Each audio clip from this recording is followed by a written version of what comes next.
Beaucoup seront laissés pour compte pendant l'enlèvement et ne le sauront même pas avant qu'il n'arrive.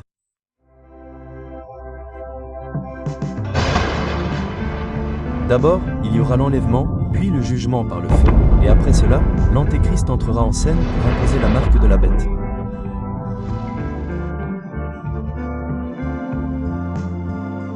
Le Seigneur m'a également montré les Néphilim pendant la tribulation. Vous ne voulez pas être laissé pour compte. Dieu a mis cette vidéo sur votre fil d'actualité pour vous avertir. En raison de sa grâce et de son amour inconditionnel qui dépasse notre propre compréhension humaine, je veux dire que je vais parler de 4 segments différents dans cette vidéo.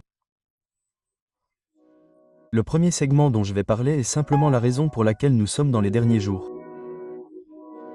Car je ne sais pas pourquoi beaucoup seront laissés pour compte, comment ne pas l'être, et ce que le Seigneur m'a montré à travers des visions. Il est donc dit dans Actes 21h17 que dans les derniers jours, le Seigneur répandra son esprit sur toute l'humanité, et que vos vieillards auront des songes, et vos jeunes gens des visions. Maintenant, la raison pour laquelle c'est si important, c'est parce que cela arrive tout simplement. En fait, j'étais l'un d'eux. Avant, je n'avais pas du tout de rêve ni de vision, jusqu'à ce que je commence à en avoir, et ce que le Seigneur me montrait, c'était le jugement. Je vais donc vous expliquer pourquoi nous sommes dans les derniers jours. Comme je l'ai mentionné, Acte 21h17 est un bon exemple de la manière dont, dans les derniers jours, Dieu répandra son esprit sur toute l'humanité, sur toute chair. C'est tout simplement ce qui se passe maintenant. Mais il y a d'autres points mentionnés dans les Écritures. Un bon exemple se trouve dans Matthieu 24h37. Il est dit, « Ce qui arriva du temps de Noé arrivera de même à l'avènement du Fils de l'homme. » À quoi ressemblaient les jours de Noé? Eh bien, d'une part, ils mangeaient, buvaient, se mariaient et mariaient leurs enfants jusqu'au jour où la destruction s'abattit sur eux.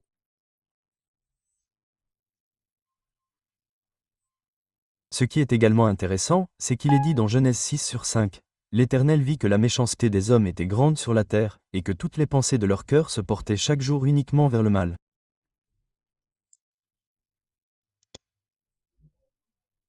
Ainsi, non seulement ils mangeaient, buvaient, se mariaient, mais leur cœur devenait de plus en plus mauvais.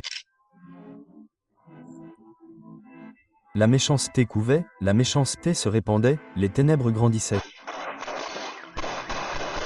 Ce qui est très intéressant, c'est que vous voyez cela se produire dans le monde entier en ce moment même, que ce n'est pas seulement la méchanceté qui augmente, mais aussi la violence.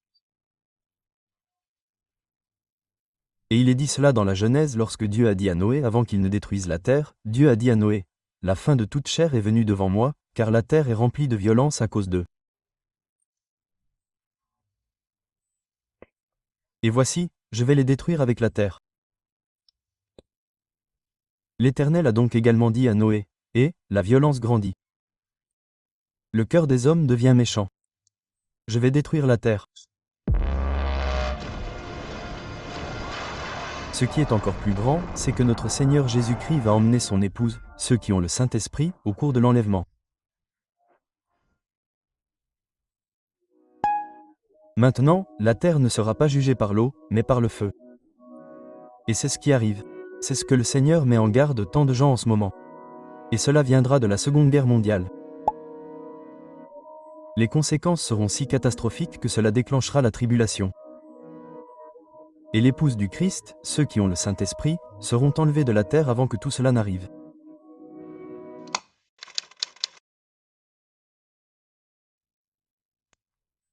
Donc, la raison pour laquelle je dis cela, c'est parce que beaucoup de gens vont à l'église, ils pensent qu'ils sont sauvés, mais en dehors de l'église, quel genre de vie vivent-ils? Marchent-ils sur un chemin étroit qui mène à la vie éternelle? Ou marchent-ils sur le chemin qui est large, ouvert, spacieux, et qui mène à la destruction? Car étroite est la porte qui mène à la vie éternelle. Et c'est dur. Vous devez porter votre croix.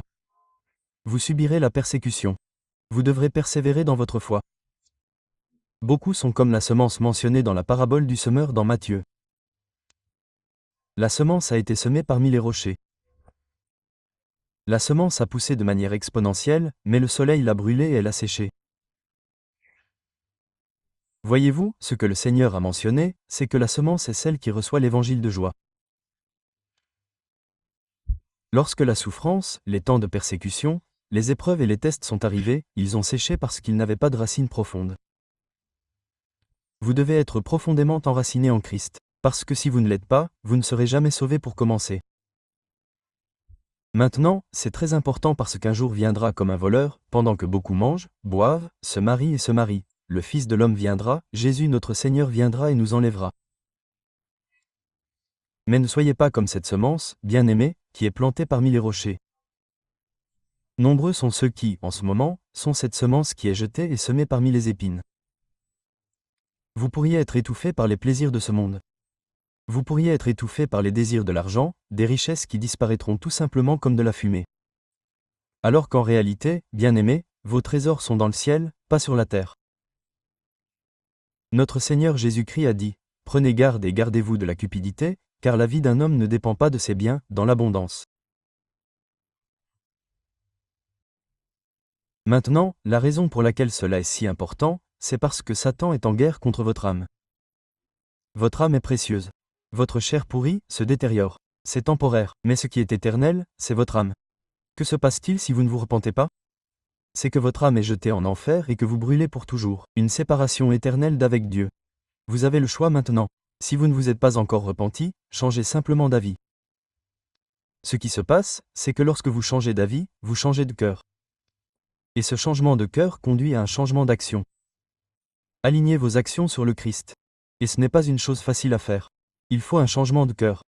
Si vous ne changez pas votre cœur, comment pourriez-vous changer d'action? Si vous aimez le péché, alors pourquoi le lâcher? Vous devez haïr le péché pour pouvoir le lâcher. Remettez-le à notre Seigneur Jésus-Christ, car il s'en chargera.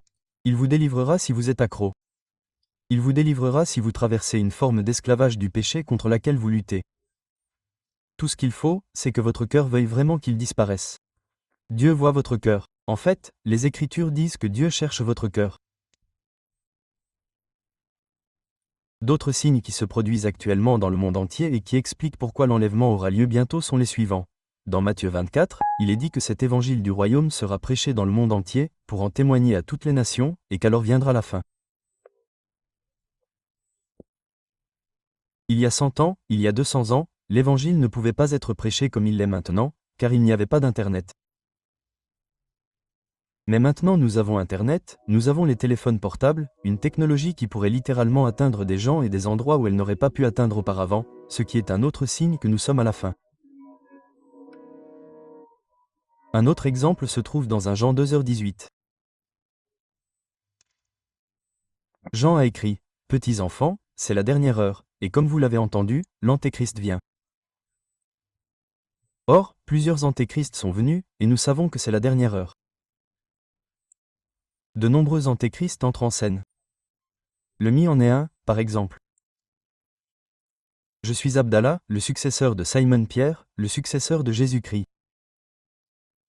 Mais le véritable Antéchrist ne viendra pas avant que celui qui retient ceux qui ont le Saint-Esprit n'ait été ôté de la terre. Et maintenant vous savez ce qui retient, afin qu'il ne paraisse qu'en son temps. Car le mystère de l'iniquité est déjà à l'œuvre. Seul celui qui retient maintenant le fera, jusqu'à ce qu'il ait disparu. Alors paraîtra l'impie, que le Seigneur détruira par le souffle de sa bouche, et qu'il anéantira par l'éclat de son avènement. Cela aura lieu après la tribulation, lorsque Jésus reviendra lors de sa seconde venue. Comment ne pas être laissé pour compte? J'ai parlé de la repentance, mais comment arriver au point de repentance? C'est simplement avoir foi en qui et en quoi en Jésus-Christ notre Seigneur. Car avec la foi en lui, vient alors l'impie, la repentance. La repentance et la foi sont essentiellement les deux faces d'une même pièce.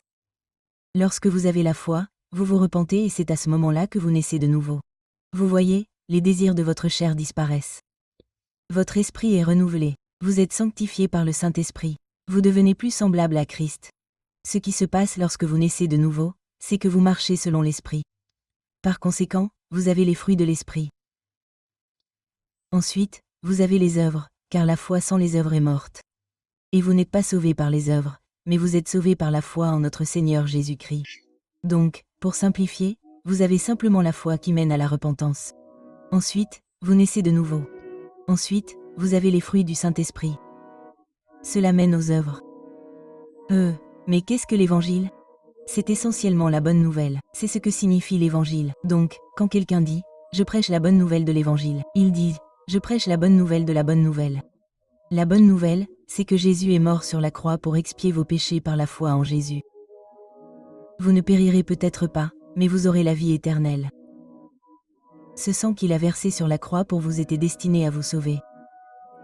Ainsi, vous n'aurez pas à payer vos dettes, car il vous les a déjà pardonnées si vous avez foi en lui. Ayez foi en Jésus. Ainsi, vos péchés pourront être expiés et pardonnés. Ainsi, vous n'aurez pas à brûler éternellement en enfer pour payer vos dettes de péché. La raison pour laquelle beaucoup abandonnent la foi est également due au fait que beaucoup de gens veulent des preuves. Mais les preuves invisibles sont dans l'esprit. Le Seigneur m'a dit une fois que la plupart des chrétiens se basent sur les preuves terrestres plutôt que sur les preuves que nous ne pouvons pas voir. Cela me rappelle 2 Corinthiens 4h18. Car nous ne regardons pas aux choses visibles, mais à celles qui sont invisibles.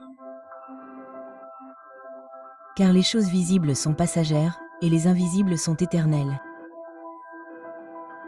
À cause du Saint-Esprit de Jésus agissant par le moyen du Saint-Esprit, corps du Christ, l'invisible est vu.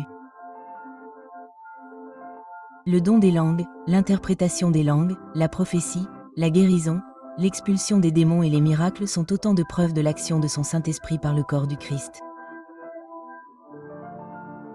Lorsque vous êtes sauvés, les preuves cachées se révèlent. L'esclavage disparaît. Les dépendances s'enfuient. Le péché, qui est la mort, s'enfuit et la vie vient. Ceux qui invoquent le nom du Seigneur seront sauvés. Et déposez vos témoignages en bas afin que ceux qui sont dans les ténèbres puissent voir la lumière. Beaucoup n'ont pas ressenti la présence de Dieu. Et si vous voulez simplement ressentir la présence de Dieu, invoquez le nom du Seigneur. Si vous voulez avoir plus de foi, la foi vient en écoutant et en recevant la parole de Dieu. Lisez les Écritures. Si vous voulez avoir plus de foi, construisez votre relation personnelle avec Dieu, car il est dit dans les Écritures que si vous vous penchez près de Dieu, Dieu se penchera près de vous.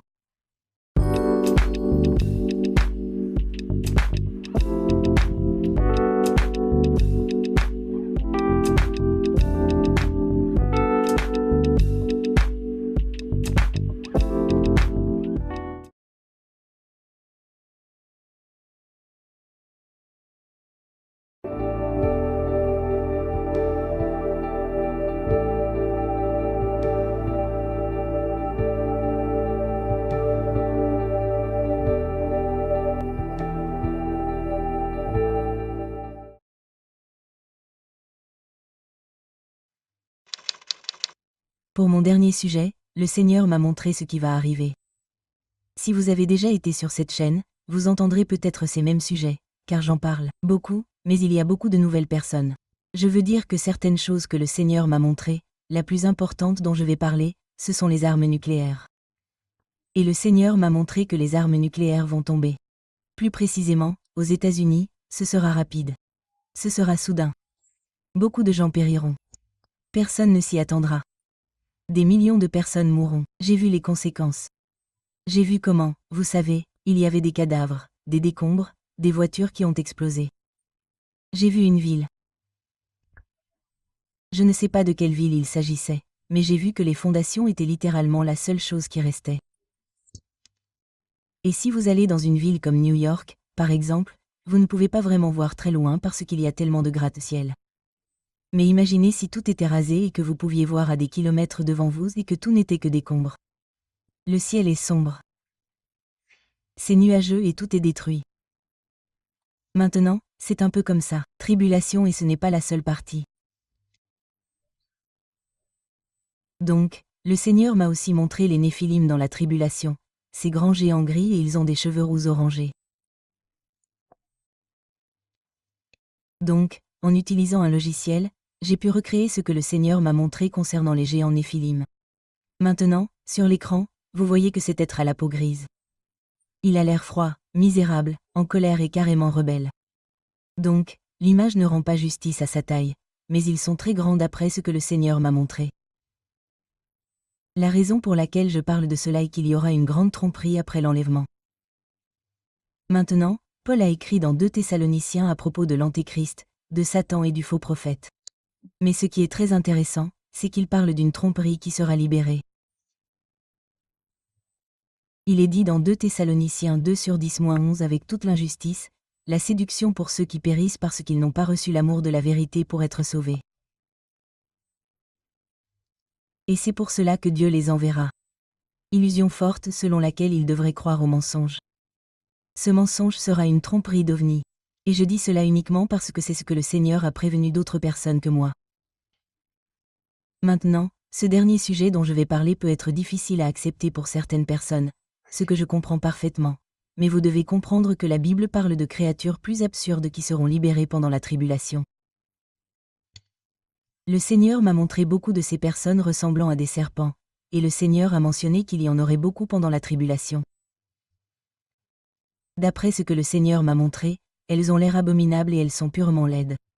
Elles ont des yeux jaunes comme ceux d'un serpent. Elles ont des écailles qui ressemblent à celles d'un serpent. Elles ressemblent à un hybride entre un humain et un reptile. Le Seigneur m'a dit qu'il y aurait beaucoup de ces personnes ressemblant à des serpents pendant la tribulation. Notre Seigneur Jésus-Christ a dit, « Voici, je vous ai donné le pouvoir de marcher sur les serpents et les scorpions, et sur toute la puissance de l'ennemi, et rien ne pourra vous nuire. » Vous avez tellement de chance que cette vidéo soit apparue dans votre fil d'actualité en ce moment, car vous avez une autre chance. Vous pourriez vous réévaluer et voir, est-ce que je vis vraiment sur le chemin étroit ou est-ce que je marche toujours dans la chair? Est-ce que je marche toujours sur le chemin de la destruction? Est-ce que je marche toujours dans le péché délibéré? Parce que nous serons toujours privés de la gloire de Dieu. Maintenant, pour ceux qui sont sauvés, essayez de sauver plus d'âmes. Prêchez la bonne nouvelle et proclamez la liberté aux captifs qui sont dans l'esclavage du péché. Donnez-leur la clé qui est Jésus-Christ. Donnez-la leur. Montrez l'amour que Jésus a pour vous, car beaucoup dans ce monde ont le cœur froid parce qu'ils n'ont pas d'amour. Donc, dans la description, il y a un livret PDF. Maintenant, vous pouvez le mettre sur une clé USB, le claquer sur la Bible avec une petite lettre pour les laisser pour compte, ou vous pouvez simplement l'imprimer pour ceux qui seront laissés pour compte. Je tiens également à dire que si vous souhaitez aller plus loin, faire un effort supplémentaire, il existe une clé USB d'une valeur de 90 gigaoctets d'informations, différentes Bibles et des vidéos pour ceux qui seront laissés pour compte pendant la tribulation. Maintenant, laissez-vous guider par le Saint-Esprit, car cela pourrait sauver de nombreuses vies. Donc oui, ceci étant dit, c'est tout pour cette vidéo. Que Dieu vous bénisse tous. Shalom.